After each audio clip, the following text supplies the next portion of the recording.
Good Altos morning friends, स्वागत है आप सभी का हमारा हेल्थ सीरीज़ के आज एक नए एपिसोड में। दोस्तों, आज का जो हमारा टॉपिक है उसमें हम लोग बात करने वाले हैं हमारे थायराइड से रिलेटेड प्रॉब्लम्स की।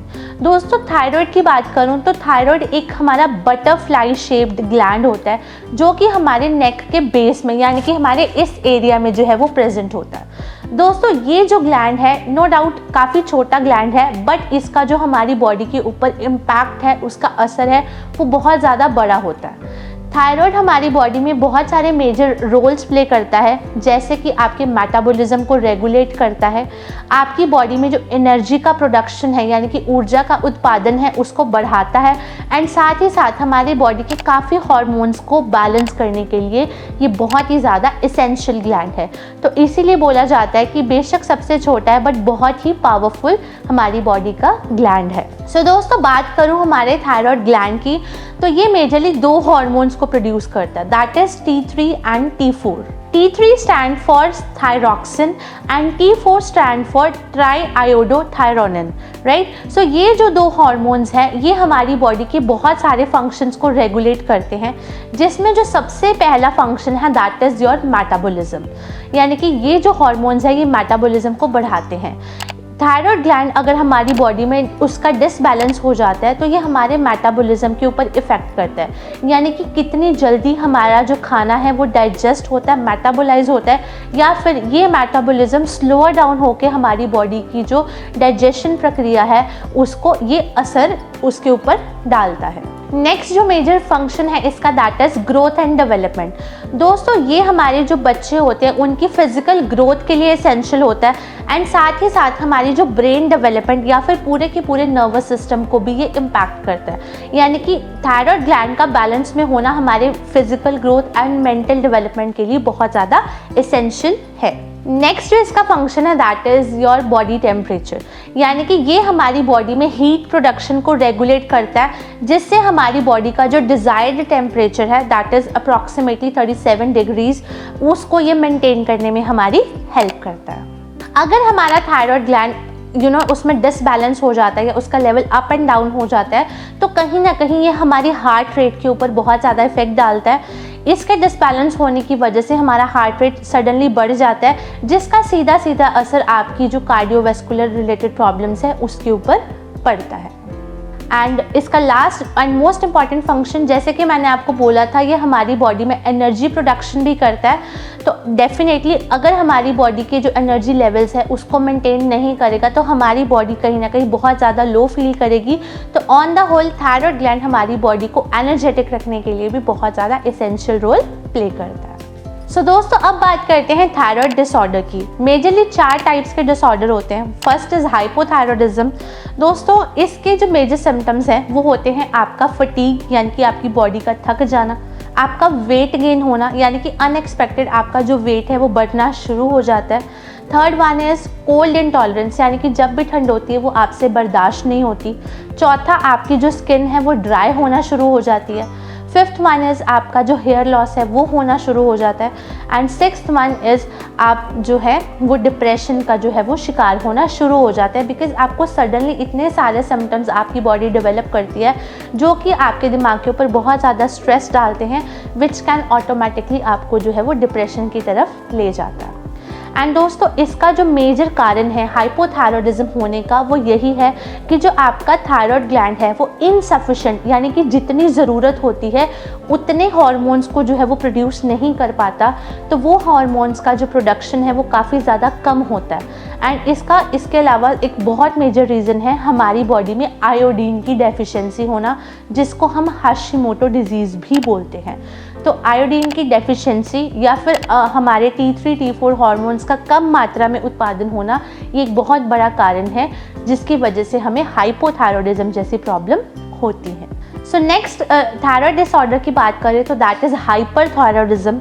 दोस्तों, इसके जो मेजर सिम्टम्स हैं, लक्षण हैं, वो ये होते हैं कि आपका जो वेट है वो कम होना शुरू हो जाता है। हाइपोथायरॉयडिज्म में क्या था, आपका वेट बढ़ना शुरू हो जाता है, बट हाइपरथायरॉयडिज्म में इसमें ऑपोजिट होता है, यानी कि आपका वेट जो है वो लॉस होना शुरू हो जाता है। इसके अलावा आपको हीट इंटॉलरेंस होती है, यानी कि आपको जो है वो गर्मी बिल्कुल भी बर्दाश्त नहीं होती। इसके अलावा आपकी जो हार्ट बीट है वो बहुत ज़्यादा फास्ट होने लगती है, बहुत ज़्यादा तेज़ चलने लगती है। आपको नर्वसनेस यानी कि आपको घबराहट जो है वो अक्सर हो जाती है। And last one is irritability, आप बहुत ज़्यादा चिड़चिड़े हो जाते हो, आप छोटी छोटी बातों पर भी चिढ़ने लगते हो। तो ये है हमारे हाइपरथायरॉयडिज्म के सिम्टम्स। एंड इसका जो कारण है कि हाइपरथायरॉयडिज्म क्यों होता है वो ये है दोस्तों, इसमें जो आपका थायराइड हार्मोन्स है उनकी जो है वो एक्सेसिव प्रोडक्शन होने लग जाती है। मीन्स जितनी उसके रिक्वायरमेंट है उससे ज़्यादा जो है उसका उत्पादन होने लग जाता है। एंड आपकी बॉडी में आयोडीन का जो मात्रा है वो बढ़ जाती है, आयोडीन का इनटेक बढ़ जाता है, जिसकी वजह से आयोडीन के लेवल्स बढ़ जाते हैं, या फिर ग्रेव्स डिजीज़, ये सारी वजह से जो है वो आपको हाइपरथायरॉयडिज्म की प्रॉब्लम होती है।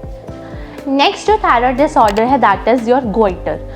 गोइटर के जो सबसे बड़ा मेन लक्षण होता है वो यही होता है कि आपके जो गले के आसपास का एरिया है ये बहुत ज़्यादा स्वेल हो जाता है, बहुत ज़्यादा फूल जाता है। इस कंडीशन को हम बोलते हैं गोइटर। एंड इसका मेन कारण यही है कि आपका जो थायराइड हार्मोन है वो बहुत ज़्यादा प्रोड्यूस होने लग जाता है, क्योंकि आपकी जो बॉडी है उसके अंदर आयोडीन की जो डेफिशिएंसी है वो हो जाती है, यानी कि आयोडीन की कमी हो जाती है, जिसकी वजह से आपका जो थायराइड ग्लैंड है उसका साइज़ काफ़ी बढ़ जाता है। एंड ये डायरेक्टली आपके नेक के आसपास जो है वो काफ़ी ज़्यादा स्वेलिंग कॉज कर देता है। And the last one is thyroid cancer. Thyroid cancer में क्या होता है, आपकी जो नेक है जहाँ पे थायराइड ग्लैंड प्रेजेंट होता है उसके आसपास जो है वो लम्प्स यानी कि गांठें बननी शुरू हो जाती हैं, जिसके परिणाम स्वरूप आपको सांस लेने में दिक्कत होती है। आप जो भी खाना खाते हो उसको चबाने में, उसको डाइजेस्ट करने में काफ़ी ज़्यादा प्रॉब्लम्स आती हैं। इसका मेन कारण है कि आपकी जो नेक, आपकी थायराइड ग्लैंड के आसपास जो है वो मैलिग्नेंट ग्रोथ यानी कि वो सारी सेल्स की ग्रोथ होने लग जाती है जो कि हमारी बॉडी में कैंसर डेवलप करते हैं या फिर कैंसर सेल्स को डेवलप करते हैं। तो ऐसी ग्रोथ होना जो कि बहुत ज़्यादा रैपिडली बढ़ती जाती है वो एक बहुत बड़ा कारण है जिसकी वजह से हमें थायराइड कैंसर होता है। सो दोस्तों अब बात करते हैं थायराइड के डिसऑर्डर्स के ट्रीटमेंट की। तो वन बाय वन हम हाइपोथायरॉयडिज्म, हाइपरथायरॉयडिज्म एंड गोइटर के ट्रीटमेंट की बात करेंगे। सबसे पहले हम बात करेंगे यहाँ पर हाइपोथायरॉयडिज्म के ट्रीटमेंट का। तो इसके लिए जो आपको सप्लीमेंट्स यूज़ करने हैं वो हैं अश्वगंधा कैप्सूल। ये दोस्तों प्योरली अश्वगंधा से बना है। इसका सेवन आपने सुबह शाम एक कैप्सूल खाना खाने के बाद करना है। दूसरा सप्लीमेंट यहाँ पे जो हम यूज़ करने वाले हैं that is flax oil capsule, जो कि प्योरली कार्डियोफ्लेक्स सीड से बना हुआ है, उसके ऑयल से बना है। इसका सेवन भी हमने सुबह शाम खाना खाने के बाद में करना है। नेक्स्ट है यहाँ पर हमारा स्पिरुलिना टैबलेट, जो कि एक मल्टीविटामिन टैबलेट है जिसके अंदर नेचुरली काफ़ी ज़्यादा विटामिन्स एंड मिनरल्स प्रेजेंट हैं। इसका सेवन भी आपने सुबह शाम एक टैबलेट खाना खाने के बाद में करना है। फोर्थ सप्लीमेंट है यहाँ पर शिलाजीत पेस्ट। दोस्तों इसका सेवन 1 ग्राम सुबह और 1 ग्राम शाम को खाना खाने के बाद में करना है। इसके अंदर प्योर शिलाजीत है एंड काफ़ी इफ़ेक्टिव इसके रिजल्ट्स हैं। And the last one, fifth supplement जो हम यहाँ पे हाइपोथायरॉयडिज्म में यूज़ करेंगे वो है हमारा विगविड कैप्सूल। विगविड कैप्सूल हमारा मैजिकल 23 हर्ब्स का कॉम्बिनेशन है, one of the finest product. And ये आपकी डेली बेसिस की एनर्जी को भी मेंटेन करता है। इसका सेवन भी आपने सुबह शाम एक कैप्सूल खाना खाने के बाद में करना है। तो एक बार कॉम्बिनेशन रिकॉल करवा देती हूँ। Ashwagandha capsule, flax oil capsule, spirulina tablet, shilajit paste and आपका विगविड कैप्सूल। सो दोस्तों अब बात करते हैं हाइपरथायरॉयडिज्म के ट्रीटमेंट का। इसके अंदर जो कॉम्बिनेशन हम लोग यूज़ करने वाले हैं वो है शतावरी टैबलेट। दोस्तों ये आपने सुबह शाम एक टैबलेट खाना खाने के बाद इसको यूज़ करना है। नेक्स्ट है हमारा नोनी जूस या फिर नोनी कैप्सूल भी आप यूज़ कर सकते हैं। इसमें नोनी है एंड इसका सेवन आपने सुबह शाम खाली पेट करना है। अगर आप जूस का सेवन करें तो 20 ml सुबह एंड 20 ml शाम को खाली पेट आप इसका सेवन करोगे। अगर आप कैप्सूल यूज़ करें तो एक कैप्सूल सुबह शाम आप इसका सेवन ज़रूर करें। आफ्टर दैट हमारे पास यहाँ पे है गिलोय सिरप। गिलोय सिरप आपने 2 चम्मच सुबह एंड 2 चम्मच शाम को खाना खाने के बाद में इसका सेवन करना है। इसके अलावा हम जो नेक्स्ट प्रोडक्ट सप्लीमेंट यूज़ करने वाले हैं वो है हमारा स्पिरुलिना टैबलेट। ये एक मल्टीविटामिन टैबलेट है। इसका सेवन हमने सुबह शाम एक एक टैबलेट खाना खाने के बाद में करना है।